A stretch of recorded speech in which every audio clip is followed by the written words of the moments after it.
মহানবী সাল্লাল্লাহু আলাইহি ওয়াসাল্লাম কে কটূক্তি করায় মেহেরপুরে উলামা পরিষদের বিক্ষোভ মিছিল ও সমাবেশ। Abdul Hamid, crime reporter.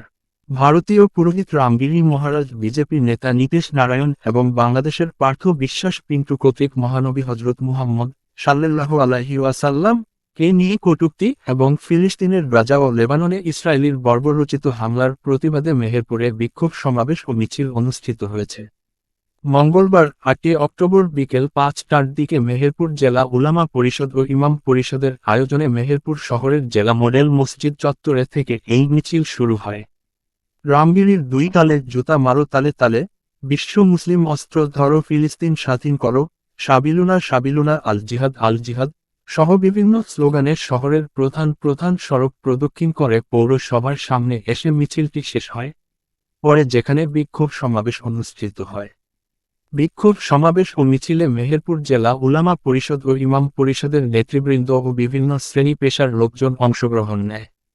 জেলা উলামা পরিষদের সভাপতি হজরত মাও শফিকুল ইসলামের সভাপতিত্বে বিক্ষোভ সমাবেশে বক্তব্য রাখেন জেলা ইমাম পরিষদের সাধারণ সম্পাদক মুফতি সাদিকুর রহমান, জেলা উলামা পরিষদের সাধারণ সম্পাদক মুফতি হাফিজুর রহমান, অর্থ সম্পাদক মুফতি আবু বকর, ইসলামী আন্দোলন বাংলাদেশ মেহেরপুর জেলা শাখার সভাপতি মাও কাদের প্রমুখ।